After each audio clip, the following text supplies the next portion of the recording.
रिजवान रज़ी साहब, मुझे ये बताइए, हमसे तो वादे किए गए थे, दावे किए गए थे कि 300 यूनिट जो बिजली है वो मुफ्त की जाएगी। यहाँ तो सोलर पैनल्स की खरीदारी पर भी 18% टैक्सेस लगा दिए गए हैं। पिछले साल जिस तरीके से एमिनिस्ट्री या सब्सिडी प्रोवाइड की गई थी, लोगों ने धड़ाधड़ यहाँ पर सोलर जो थे वो इम्पोर्ट करवाए। अब उसके बाद आपने जो ग्रीन एनर्जी का अपना सेक्टर था, आप तो उसकी भी तबाही के दहाने पे आप उसे लेकर आ गए हैं। तो मुझे ये बताइए, जो गरीब किसान है जिसने बिजली के बिलों से बचने के लिए अपने डेरों पर सोलर पैनल्स इंस्टॉल किए थे, वो तो बेचारा हर जगह से पिस रहा है। यहाँ पर शहरी भी मर रहे हैं, यहाँ पर देहाती भी मर रहे हैं। वो मैं भी एक लतीफे से आगाज करूंगा जी प्लीज। वो फांसी हो गई ना 2-3 लोगों को, तो पहले बंदे को फांसी देने लगे तो रस्सा टूट गया। तो उन्होंने कहा कि जनाब इसको तो अल्लाह की तरफ से माफ़ी हो गई, इसको भी बख्श दें, दूसरे को भी बख्श दें। तो तीसरा कोई मेरे जैसा था, उसने जो आगे कहा कि भाई बाजार से नया रस्सा तो लेके आओ, ये हर दफ़ा रस्सा क्यों टूट जाता है। तो भाई अपनी बंदूकें सीधियां कर लो पहले, ठीक है। पहली तो बात ये है कि ये चलाने किस तरफ है, आप मुझे ये बता बहुत ज्यादा गुस्सा है कि सोलर के ऊपर सिर्फ सोलर पे गुस्सा नहीं है रिजवान रज़ी साहब। जवाब तो सुन लीजिए। नहीं, सिर्फ सोलर पे गुस्सा नहीं है, सुन लीजिए। आप दीजिए। आपसे तो बड़ी लंबी फहरिस्त मैंने जान ली है। मैं अर्ज कर रहा हूँ, मैं एक एक से शुरू होऊंगा ना। सोलर पे जो 18% टैक्स लगा है वो बनी बनाई सोलर प्लेट पे लगा है। अच्छा। और सोलर के तमाम इनपुट जो हैं उनको ड्यूटी फ्री कर दिया गया। ये पूरी खबर बड़ी है। अच्छा। और वो पाकिस्तान के अंदर क्योंकि कम से कम 3 फैक्ट्रियां ऐसी लग रही हैं, एक के अंदर पंजाब गवर्नमेंट पार्टनरशिप में जा रही है चाइना के साथ। तो हम सिर्फ सोलर के सेल बाहर से लाएंगे, उसके अंदर वो जो लगता है सिल्वर लगता है या दूसरे मेटल्स जो लगते हैं या जो दूसरे कील कांटे लगते हैं, वो सारे के सारे हम लोकली प्रोवाइड करेंगे। तो डोमेस्टिक सोलर इंडस्ट्री के लिए ये पूरी खबर ये है कि तैयारशुदा सोलर प्लेटों के ऊपर सेल टैक्स लगाया गया है, ताकि डोमेस्टिकली जो उनकी इंडस्ट्री एंटिसिपेट कर रही है हुकूमत, या हुकूमत उसके अंदर पार्टनरशिप में भी जा रही है, उसको प्रोटेक्शन मिले। तो सोलर वाला तो ये है। अच्छा। नंबर 1। नंबर 2, ग्रीन जो लग चुकी है, जो पहले वाला है, उसके ऊपर तो कोई नहीं है। तो जो पहले वाले लगा उसके ऊपर तो कोई तरद्दुद नहीं है, जो पहले वाला लगा चुके हैं।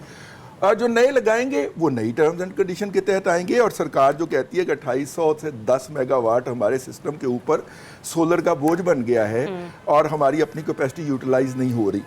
अच्छा, तीसरी बात जो है, वजीर खजाना साहब ने क्या कहा है, सरकार ऐसे आधे अधूरे फैसले क्यों करती है? वो मैं अर्ज कर चुका हूँ एक और प्रोग्राम में आपके साथ ही बैठ, खुद ही पहले फैसले करती है फिर उनको रिवर्स करती है। वजीर खजाना जो है वो, उन्होंने जो बात कही है उसको पूरा सुना जाए। उन्होंने कहा, दोबारा सुना जाए, उन्होंने कहा कि अगर हम एडमिनिस्ट्रेटिव मेजर्स नहीं लेंगे और मौजूदा लीकेजेस नहीं रोकेंगे तो फिर हमें जाना पड़ेगा 500-550 अरब रुपए की नई टैक्सेशन के ऊपर। अब ये जो मौजूदा लीकेजेस हैं वो कहाँ पे हो रही? मतलब सबसे पहले आप मेरी बात सुनिए, वजीर खजाना ने तो ये भी कह दिया ना कि जो कहा गया है आप उसके ऊपर इम्प्लीमेंट कर लें। मतलब वो तो ये चाह रहे हैं कि इस बजट के ऊपर असेंबली में बहस तक ना हो।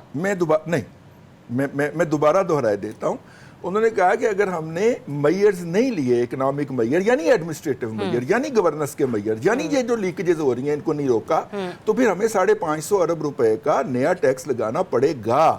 और ये हम रियासत के पास तो ये गवर्नेंस के मेजर सिर्फ किसानों के लिए, आम शहरों के लिए नहीं। मुझे ये बताइए रिजवान साहब, ये मेजर जो है ताजरों के लिए। सर, मैंने आपकी मुनाजात इसार राना साहब चुप करके सुनी, अब मेरी भी सुन लो ना बादशाह। तस्वीर के दूसरा रुख भी तो देख लेते हैं ना। अब मसला नहीं, अब तुसी किथों मेरी सुन रहे हो। अब मसला क्या है? मसला ये है कि 64% पावर जो लीकेजेस होती है वो मुख्तलिफ, मैं नाम नहीं लेना चाह रहा, मुख्तलिफ डिस्ट्रीब्यूशन कंपनीज के अंदर होती है। वो डिस्ट्रीब्यूशन कंपनी सूबाई हुकूमतों को दी जा चुकी हैं। उनके बोर्ड्स के अंदर सूबाई हुकूमतों के नामजद लोग बैठे हुए हैं जिन्होंने वो लीकेजेस रोकनी है। और अगर सूबाई हुकूमतें वो लीकेजेस रोकने पर राजी नहीं है तो वफाक को अपने उन को पूरा करने के लिए नई टैक्सेशन की तरफ जाना पड़ेगा।